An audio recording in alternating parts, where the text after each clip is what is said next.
Good morning students. सेठ श्री भगवान दास तोदी PG college Laxmangarh की ऑनलाइन क्लासेस में आपका स्वागत है। बीएससी पार्ट सेकंड में थर्मोडायनेमिक्स एंड स्टैटिस्टिकल फिजिक्स में अपन यूनिट 3 कर रहे थे क्लासिकल स्टैटिस्टिक्स, जिसमें अभी तक अपन ने जो लास्ट क्लास में किया था वो क्या था, जो एंट्रोपी है किसी ऊष्मागतिक निकाय की, तो एंट्रोपी व ऊष्मागतिक प्रायिकता W में रिलेशन वो क्या निकाला था अपन ने, S = K ln W। ठीक है, और उससे पहले अपन ने क्या पढ़ा था, थर्मोडायनेमिकल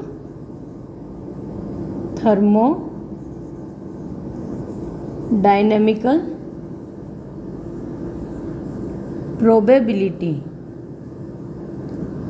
इससे पहले कुछ अपन ने फिक्स किया था जो बेसिक डेफिनेशंस थी, मैक्रोस्टेट,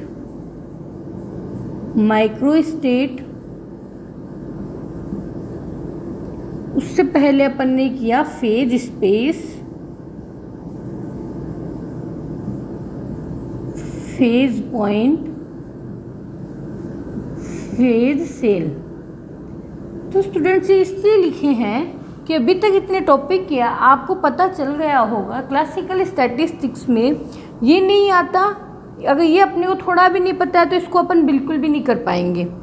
आगे देखो, आज अपना जो टॉपिक है वो है जो एक परमाणुक आदर्श gas, mono atomic ideal gas, जिसमें अपन पहले तो गैस है तो उसमें अणुओं का वितरण, फिर एक जो पार्टीशन फंक्शन निकलेगा उसका संवितरण फलन, उसकी सहायता से ऊष्मागतिक निकाय के अन्य गुणों का अध्ययन करेंगे, जैसे कि आंतरिक ऊर्जा है, एंट्रोपी है, इन सबको अलग अलग अपन फाइंड आउट करेंगे। तो आज का जो अपना टॉपिक है वो है मोनो एटॉमिक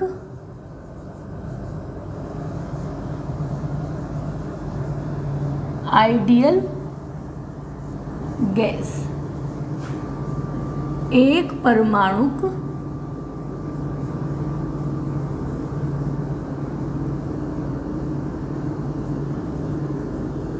आदर्श गैस।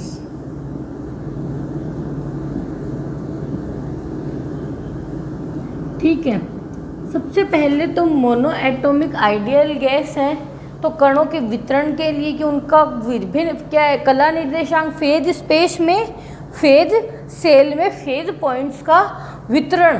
ठीक है, तो ये जो मैक्रो स्टेट बनती है इससे, तो ये वितरण कैसे दिया है, इसके लिए कोई फंक्शन है, तो इसमें सबसे पहले अपन पढ़ेंगे पार्टीशन फंक्शन, संवितरण फलन।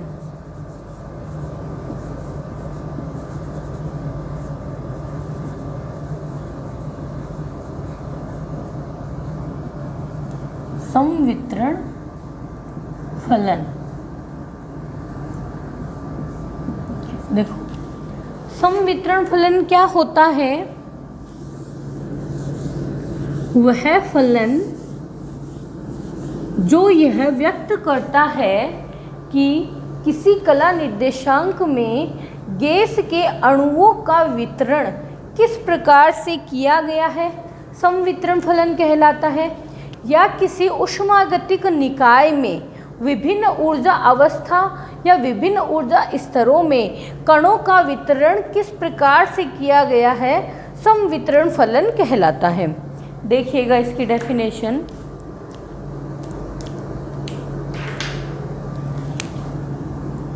वह फलन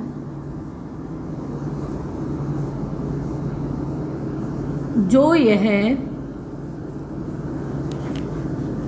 व्यक्त करता है कि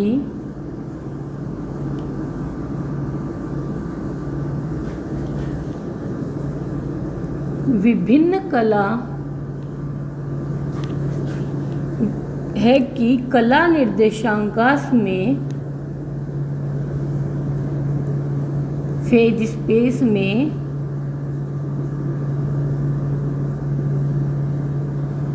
विभिन्न कला कोष्ठिकाओं, विभिन्न कला कोष्ठिकाओं में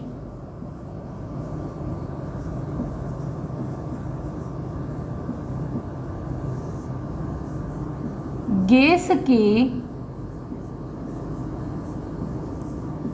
अणुओं का वितरण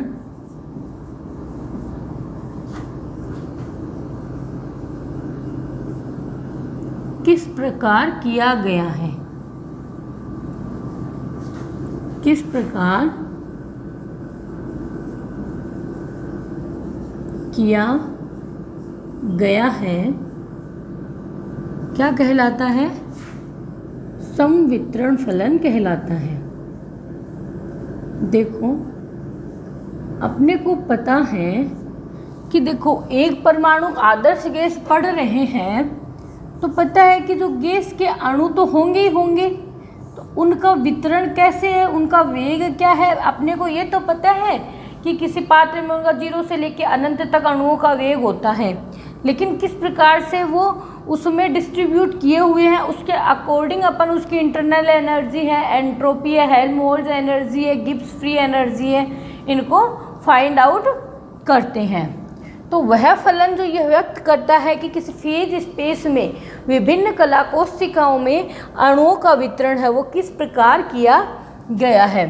दूसरी डेफिनेशन अपन देखें कि किसी ऊष्मागतिक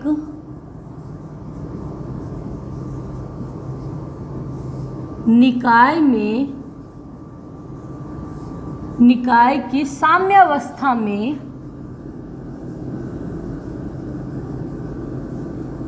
इक्विलिब्रियम पोजीशन में विभिन्न ऊर्जा अवस्थाओं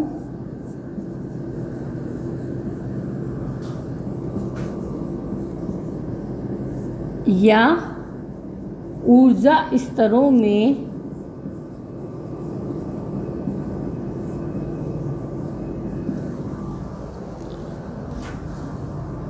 अणुओं का वितरण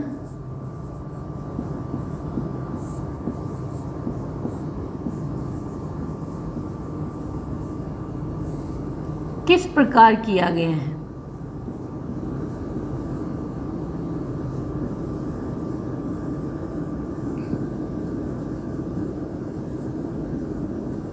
ये कौन बताता है? Partition function. देखो इसका क्या मतलब है, वही संवितरण फलन, या तो फेज स्पेस में बोल दो या किसी निकाय की ऊष्मागतिक निकाय की साम्य अवस्था में। अब देखो गैस है, मोनोएटॉमिक गैस, ऐसा तो है नहीं कि एक ही अणु है, तो उसमें n ही तो अणु होंगे, और ऐसे En या EI I=1 to n ले लो तो EI ऊर्जा स्तर होंगे, वैसे ही Ni अणु I=1 to n, तो ऊर्जा जो टोटल आई वो क्या आ गई, इनका समेशन ले दो, ये आई। तो अब इसकी क्या विभिन्न ऊर्जा अवस्थाएं हो गई, पहली ऊर्जा स्तर E1 E2 E3, ऐसे तो उसमें अणुओं की जो संख्या है, इन अणुओं का वितरण किस प्रकार किया गया है वो कहलाता है आपका पार्टीशन फंक्शन। गणितीय रूप में देखें, देखो गणितीय रूप में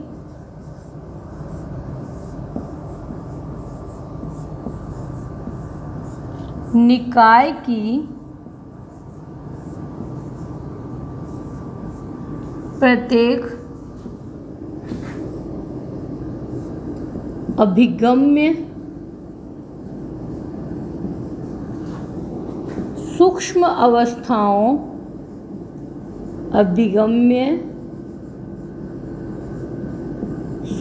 अवस्थाओं के बोल्ट्जमान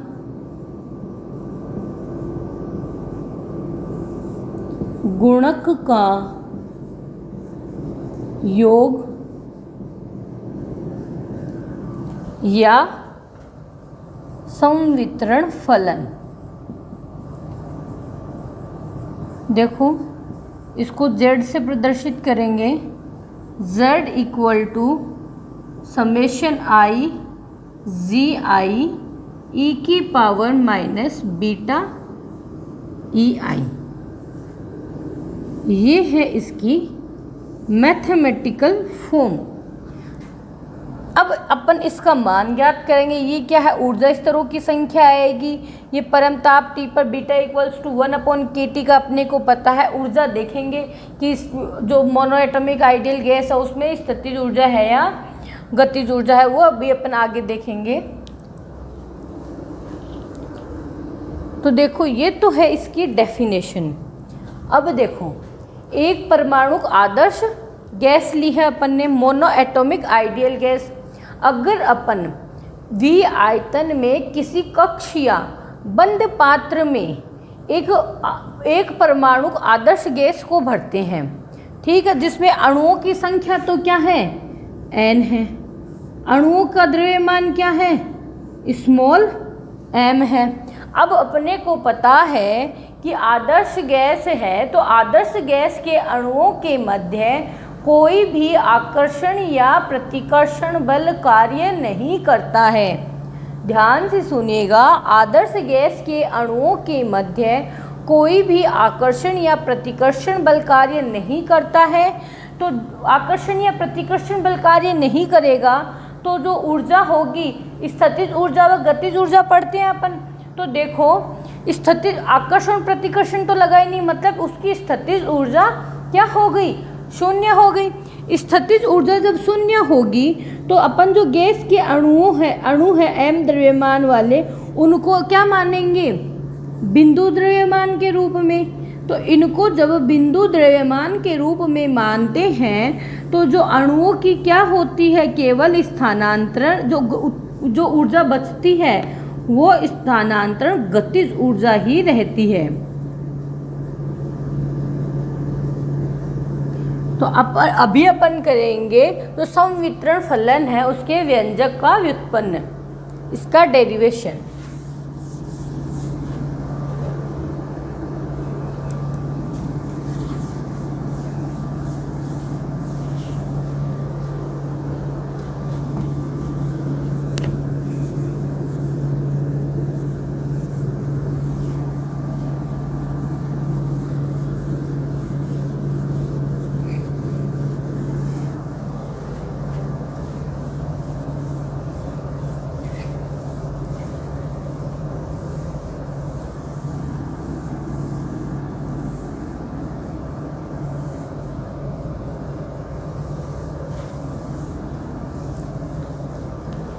देखो, अब इसके अपन निकालेंगे मैथमेटिकल फॉर्म।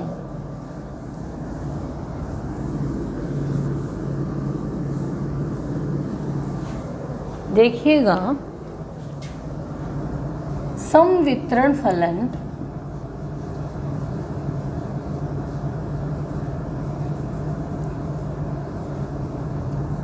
के व्यंजक का व्युत्पन्न या डेरिवेटिव ऑफ पार्टीशन फंक्शन। तो देखो, इसके लिए क्या है, कोई जो एक परमाणु आदर्श गैस है उसको V आयतन में परमताप T पर बंद किया है। किसी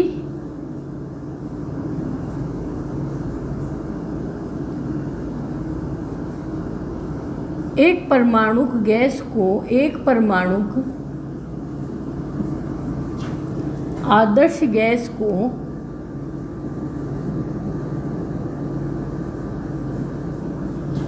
V आयतन के कक्ष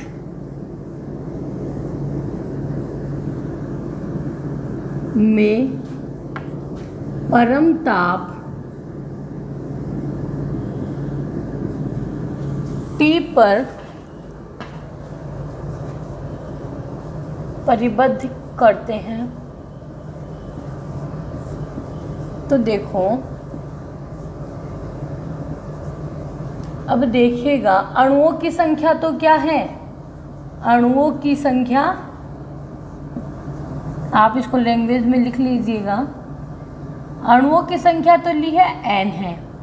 अणुओं का जो द्रव्यमान है, अणुओं का द्रव्यमान वो क्या लिया है, स्मॉल m है। तो देखो, आदर्श गैस के अणुओं के मध्य कोई भी आकर्षण या प्रतिकर्षण बल कार्य नहीं करता है। आकर्षण या प्रतिकर्षण बल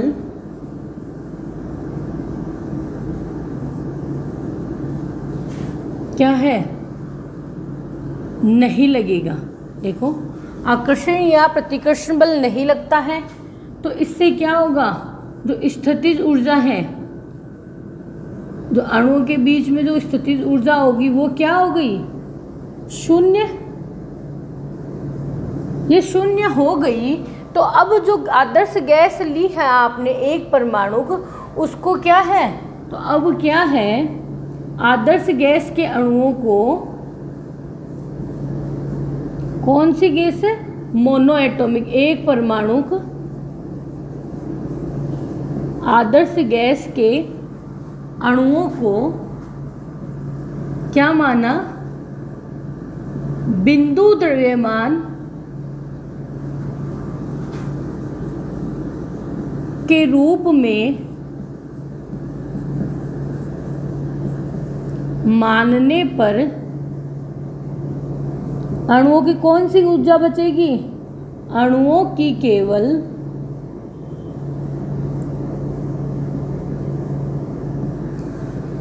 स्थानांतरण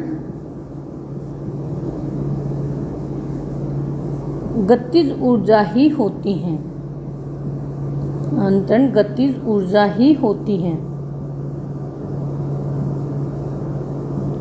अब देखो, गतिज ऊर्जा ही होती है तो ये अपन क्या लिखेंगे, Pi²/2m। इसको देखो आगे क्लियर करते हैं, इसको आप ध्यान में रखोगे। और ये आपको पता है कि आदर्श गैस के अणुओं के मध्य कोई आकर्षण व प्रतिकर्षण बल कार्य नहीं करता है, इसलिए जो अणुओं की को है बिंदु द्रव्यमान के रूप में मानते हैं तो उनकी क्या होती है, अणु इधर से उधर जाएंगे, उनकी गति होएगी तो ओनली स्थानांतरण गतिज ऊर्जा ही होती है।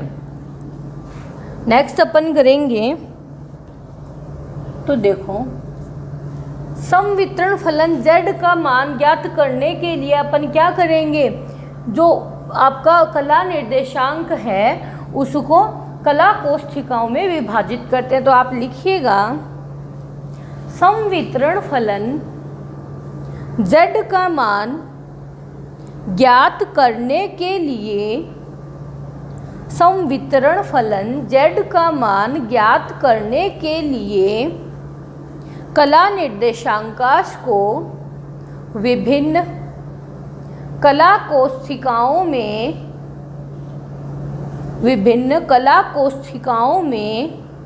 विभाजित करते हैं। ठीक है, कला कोष्ठिकाओं को विभिन्न में विभाजित करने पर जो अणुओं का वितरण है, तो देखो अणुओं का जो संवेग है वो क्या है, संवेग में परिवर्तन होगा इनके। तो x डायरेक्शन का लेंगे तो px, y का लेंगे तो py और z में लेंगे तो pz। तो जो गतिज ऊर्जा है वो क्या आएगी अपने पास, गतिज ऊर्जा EI इक्वल्स टू क्या है, Pi²/2m। इसे लिखो समीकरण 1। अब आता है आपका पार्टीशन फंक्शन। तो मैक्सवेल वोल्टेजमान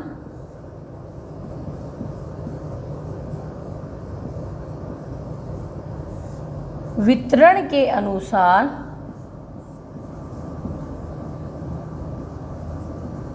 क्या है, समवितरण फलन।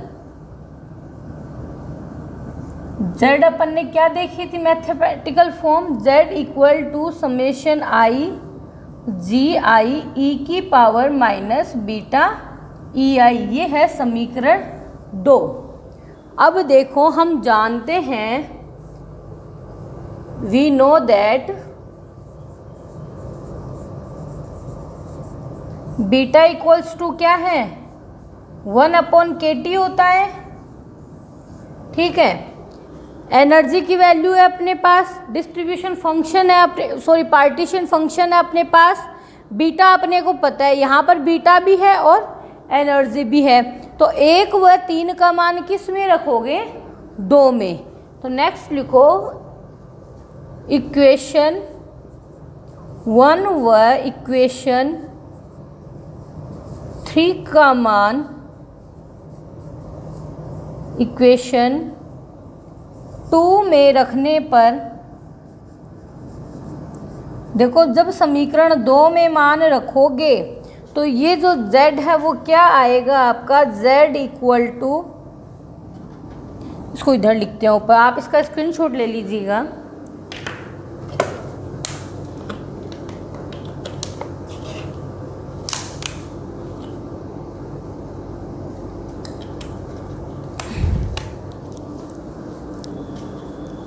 देखिएगा,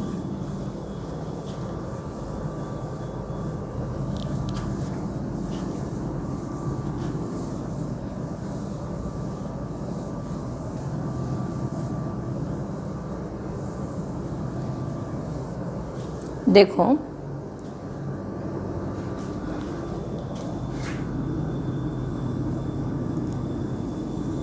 जब यहाँ से 1 और 3 का मान 2 में रखोगे तो पार्टीशन फंक्शन क्या आएगा आपका? Summation I ji i e की power minus beta e i. E i की वैल्यू तो क्या है आपके पास? P i square upon 2m, और बीटा की वैल्यू क्या है? के टी। तो ये समीकरण आई आपके 4। ठीक है, अब अपने को पता है पी आई स्क्वायर बराबर क्या है? P x square plus P Y square plus P Z square. ठीक है, अब देखो ये जी आई क्या है? आपका ऊर्जा स्तर है, तो इसका क्या लिखेंगे? इसको क्या लिखेंगे? ऊर्जा स्तरों की संख्या। तो ये किस में है? जब ऊर्जा स्तर 1 तो है आपका ई आई, इससे अगला क्या होगा? ई आई प्लस डी ई आई। तो जो एनर्जी गैप है, एनर्जी गैप में क्या है? जी आई एनर्जी लेवल, जी आई क्या है? ऊर्जा स्तर। तो जी आई ऊर्जा स्तरों के लिए क्या है? ऊर्जा स्तरों की संख्या। तो वो क्या होती है? जी आई इक्वल टू टोय अपॉन एच क्यूब, ऊर्जा स्तरों की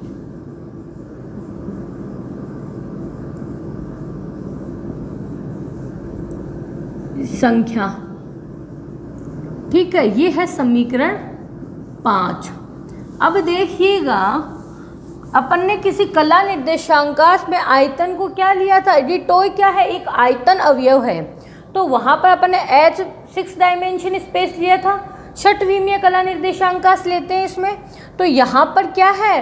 टॉय वही एच है आयतन आपका। तो आयतन किस में लिखते हो आप? तो देखो यहाँ लिखोगे टॉय आयतन अवयव है, आयतन अवयव है किसमें? फेज स्पेस में। भाई जितनी भी क्लासिकल पढ़ रहे हैं अपन, क्या है? फेज स्पेस से स्टार्ट किया है अपन ने। तो 6 निर्देशांक होते हैं। तो ये जो आयतन होगा वो क्या होगा इसका? X Y Z, D P X, D P Y, D P Z. अब इस D Y D Z, D P X, D P Y, D P Z, वहाँ पर अपन ने क्या किया था? इसकी वैल्यू निकाली थी। एम वी होता है ये संवेग है, p equal to m v. तो m cube d v x d v y d v z किया था d x d Y D z के साथ, समीकरण 6। अब देखो इसका मान कहाँ रख सकते हैं? यहाँ रख सकते हैं। ठीक है, और ये जी आई क्या है? Toy upon h cube. इस जी आई को यहाँ लिख सकते हैं। तो समीकरण 5 का मान समीकरण 4 में रखने पर, अब देखो सबसे पहले तो 5 का मान 4 में रखा तो वही जो पार्टीशन फंक्शन है वो z इक्वल टू समेशन आई, आयतन अवयव है टॉय, और एच क्यूब उसको लिया अपन ने बाहर, 1/h³ तो आ गया e की पावर वही माइनस pi²/2m/kT। ये आया समीकरण 7। अब यहाँ पर क्या इस टॉय की वैल्यू रख सकते हैं, तो समीकरण 7 का मान कहाँ रखोगे, 6 में। समीकरण 6 का मान, इसका मान टॉय का रखना है तो 6 का मान 7 में रखने पर समीकरण 6 का मान समीकरण 7 में रखने पर देखो ये इक्वेशन क्या है, क्या बनती है आपकी, वही partition function z = 1/h³ summation i। अब देखो टॉय की वैल्यू है, तो ये देखो सबसे पहली बात तो जो अणुओं का वेग होता है वो क्या है, किसी भी बंद पात्र में लिया, कोई भी गैस को बंद किया है तो अणुओं का वेग क्या है, वहाँ पर अनंत तक कुछ भी हो सकता है, 0 से लेके अनंत तक। तो पहले तो इस टॉय के लिए यहाँ वैल्यू रखेंगे, तो dx dy dz e की पावर माइनस pi²/2m/kT, और साथ में क्या था dpx dpy dpz। ये आई आपके समीकरण 8। ठीक है, देखो डिस्ट्रीब्यूशन फंक्शन लिखा है, उसके बाद ऊर्जा स्तरों की संख्या, आयतन अवयव अपने को पता है 6 डायमेंशन फेज स्पेस में, फिर 5 का मान 4 में रखोगे, फिर जो समीकरण 7 आई इसमें इस टॉय की वैल्यू रखोगे, और समीकरण 6 का मान 7 में रखने पर अपने को इक्वेशन मिली है ये। आप इसको नोट कर लीजिए या स्क्रीनशॉट ले लीजिए।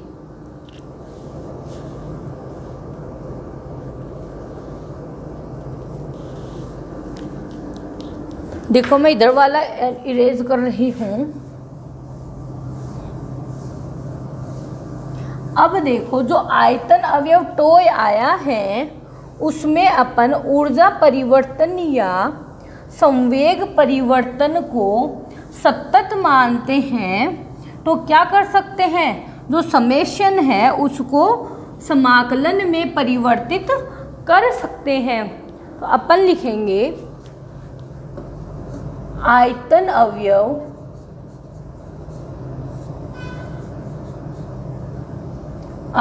अवयव टॉय में ऊर्जा या संवेग परिवर्तन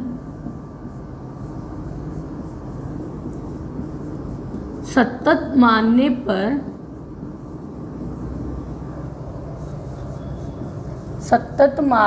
पर जो समेशन है को समाकलन में परिवर्तित कर सकते हैं। जो समाकलन में परिवर्तित कर सकते हैं तो समीकरण 8 लास्ट में तो लिखो, समीकरण 8 से देखो इसको अपन समाकलन में परिवर्तित करेंगे।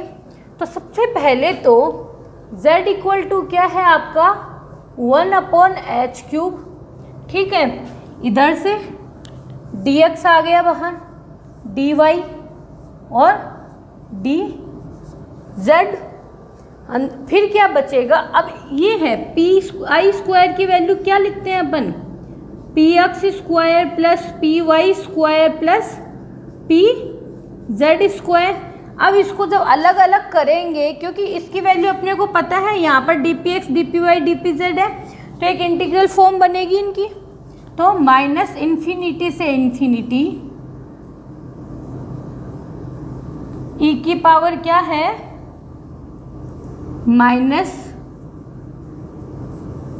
-pi²/2m/kT dpx, दूसरी टर्म जो बनेगी -∞ to +∞, ये है अक्ष वाली के लिए, तो dpx तो e की power minus P Y square upon 2m/kT dpy। इसके साथ ही तीसरी टर्म क्या बनेगी, minus infinity to infinity minus P Z square upon 2m/kT dpz। ये आई समीकरण 9। अब देखो एक स्टैंडर्ड इंटीग्रल है, वो आपको ध्यान में रखना है। तो क्या होता है, जब minus infinity to infinity e की power minus alpha x square की फॉर्म होती है, तो इस इंटीग्रेशन की जो वैल्यू होती है वो होती है root pi upon alpha. Minus alpha x square, तो देखो ये स्क्वायर की फॉर्म बन रही है, तो ये तो क्या हो गया एक्स स्क्वायर, और ये 1/2m/kT क्या हो गया आपके लिए अल्फा की वैल्यू। तो dx है साथ में, e की power minus alpha x square dx equal to root pi upon alpha. ये है समीकरण 10।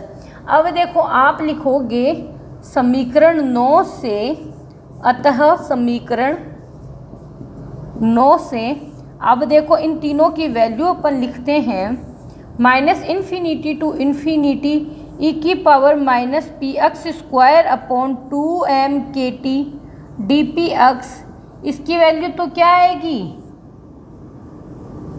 2πm/kT, क्योंकि क्या है अल्फा की वैल्यू क्या है, देखो यहाँ से जब देखते हैं तो अल्फा की वैल्यू क्या है 1/2m/kT। तो यहाँ पर जब root pi upon alpha, alpha की वैल्यू 1/2m/kT है, तो ऊपर जाएगा तो 2m/kT से मल्टीप्लाई तो 2πm/kT। इसी तरीके से अगली दोनों की वैल्यू e की power minus P Y square upon 2m/kT dpy बराबर भी अंडर रूट 2πm/kT। इसी तरह से जो थर्ड टर्म है minus infinity to infinity e की power minus P Z square upon 2m/kT dpz की वैल्यू क्या आएगी आपके पास 2πm/kT। इसको कंबाइंड फॉर्म में लिख दो समीकरण 11, स्क्रीनशॉट ले लीजिएगा। फिर अपन क्या करेंगे, समीकरण 11 का मान समीकरण 9 में रखेंगे। तो देखिएगा मैं इधर का इरेज कर रही हूँ।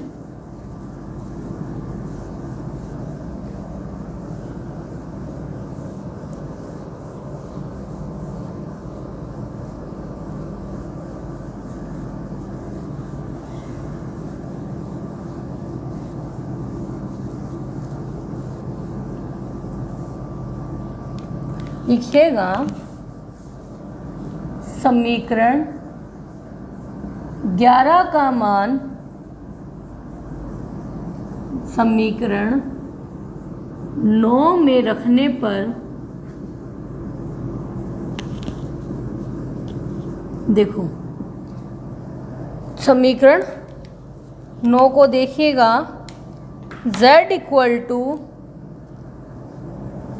देखो ध्यान से देखिएगा यहीं बराबर में है, तो z equal to 1/h³ dx dy dz का x y z आयतन आ गया v। इसकी वैल्यू रूट में है, अंड सेम वैल्यू है, तो सेम वैल्यू को गुणा करने पर 2 को करते हैं तो रूट हट जाता है, ठीक है। एक और ये क्या बनी, एक और आधी, तो क्या हो गई इनकी पावर 3/2, तो 2πm/kT की पावर 3/2। तो यहाँ से 1/h³, इसको क्या लिखते हैं आयतन v, और ये ऐसा का ऐसा 2πm/kT की पावर 3/2। तो z इक्वल टू क्या आया अपने पास v/h³ 2πm/kT की होल पावर 3/2। इसे लिखेंगे समीकरण 12। तो समीकरण 12 क्या करता है, एक परमाणु आदर्श गैस के लिए अपन संवितरण फलन जो मैक्सवेल बोल्ट्जमान स्टैटिस्टिक्स के अकॉर्डिंग क्या लिया था अपन ने, partition function z equal to g summation g i e की power minus beta e i, उसकी अपन ने वैल्यू निकाली है। तो ये जो है समीकरण 12 क्या करता है, एक परमाणुक आदर्श गैस के लिए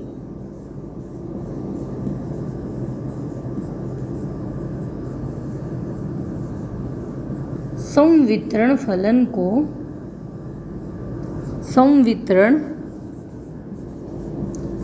को व्यक्त करता है। ओके, अब देखो इसकी सहायता से अपन किसी भी ऊष्मागतिक निकाय के अन्य गुणों का अध्ययन करेंगे। आंतरिक ऊर्जा से स्टार्ट करेंगे अपन, एंट्रोपी निकालेंगे, हेल्महोल्ट्ज फ्री एनर्जी निकालेंगे, गिब्स फ्री एनर्जी निकालेंगे और नेक्स्ट लेक्चर में करेंगे। Thank you students.